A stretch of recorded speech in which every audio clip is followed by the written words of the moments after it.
Hey there, I'm Randy Zimnak, and in this episode, we're going to talk about one out of the three major selling features. And this one, guys, is mostly overlooked, which blows my mind out of all places in San Diego. Stay tuned to hear more about which one it is.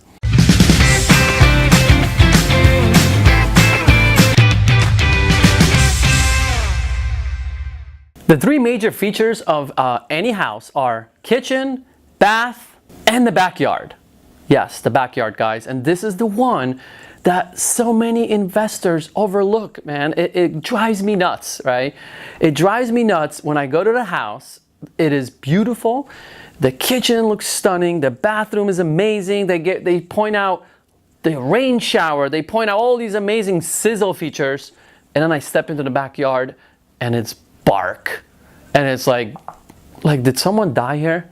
Like, are we covering something here? Why is there bark everywhere? Why is it just brown? It just blows my mind, guys. Like, don't do that. Give me some green. We need green, okay? Think about it. If we're trying to attract a family, which is the type of house that I would love for every investor to be flipping, right? 3-bedroom, 2-bath with a yard, which brings the most amount of buyers. Who? Families with kids. What do families with kids do? Yeah, you guessed it. They play in the backyard, especially in San Diego. In other parts of the country, in the summer, yes, they play in the backyard as well. So think about what that must feel like if the buyer is walking through your amazing renovation, the kitchen is stunning, everything is beautiful, the bathrooms are amazing, and then they walk into that backyard and it's just boredom. And the first thing they think about, oh my God, we have to spend a few $1,000s now for the grass, and what is that gonna cost? And then how about sprinklers? Like, how does that work, right? They don't know what we know, guys, as investors. They have to keep thinking now, okay, this is gonna be a lot of money, so I'm paying top dollar for this renovated home, and now I have to spend money on a yard. No, we need to handle that objection while you're renovating the house. And so here's what I know about investors, right? As I walk through many houses of my client investors, and I sometimes just wish they get me in there before they finish the house. And this one in particular, this just happened this past week. I did get there in time, so thank goodness, right? The house is stunning. It's $1 million property, right? And really, truly, there was so much attention to all the detail throughout the property. The kitchen, of course, the bathroom. I mean, it was just incredible, right? The finishes. And the question that the investor had for me, like, okay, so what should I do with the yard? And because, and I asked, like, what were your intention? What were you thinking? And his response was, well, I was just kind of planning on letting the buyer decide, which that is one way to think about it. However, my thing is like, no, we can't let the buyer decide. We need to actually decide for them because this is a selling feature, right? And to them, again, they're racking up thousands in their head for that if it's not finished. So I suggested, okay, I need green, of course, right?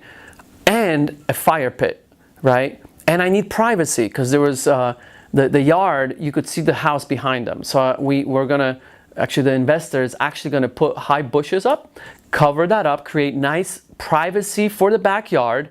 There's gonna be a fire pit on the left. We're gonna stage you with some patio furniture, right? And greenery, right? So when they're walking out, now the buyer's walking through the house and they walk out from this amazing kitchen, completely blown away by it, and they walk out through the sliders into this awesome yard. It's gonna complete the property, guys, right? You have to match the exterior to the interior of your house. And that's what this investor now, thank God, is gonna do in this situation. Funny enough, I think this was a week and a half ago, we were actually analyzing in a group setting a property that one of our investors has on the market, right? And we were looking at all the comps and how does that property match up with all the other properties, and is it priced right, because he hasn't received an offer yet. And the first thing we looked is at the subject property, and we're like, okay, the subject property looks amazing, right? The inside is awesome. But then we got to the backyard photo and it was just brown. It was just bark there, right? And the thing is that the yard wasn't even like big, so it's not like it would have been that much more money to put down into a grass for that type of a yard. But the investor chose to skip that part. And the most common answer I hear is that they are running out of money, so they say it's out of their budget, right?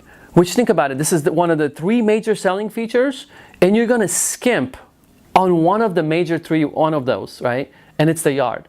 That is not the place to stop when you're going through renovation, but I also understand why it happens, because you're putting all your time and effort and energy into the interior of the property for the actual house to look amazing, and then once you get to the yard, you're looking at your checkbook and you're like, oh man, I don't have any money left in the bank for this yard.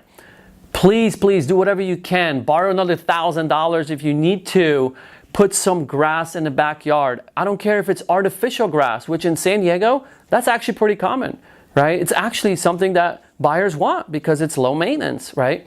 So as long as there's some greenery, guys, I need greenery, right? You don't need to put a fire pit in every house, right? In this $1 million property that we're gonna list soon, I did request that. So I hope that the investor does put the fire pit there, right? But that doesn't mean every house needs that. So just think about that, how important it is. Think about the budget that you have and do what you can to add some greenery. And I'll finish with this story because this really should drive this home. A couple of years ago, we had a house that had a bunch of negatives inside the property. And I think I talked about this property in a previous episode as well, under a different circumstance. So in this situation, this house had many steps, right? So that was one of the big negatives in the house. The flow wasn't perfect, right? We actually decided to go back with the investor and reconfigure some of the access to the backyard and spend money in the backyard after it was already listed for, I think, maybe 3 or 4 months, and we were not getting any offers because the negatives just keep coming up. So we decided that in that moment it would be probably beneficial to take the house on the market and put money into the yard, that major selling feature, to really wow the people.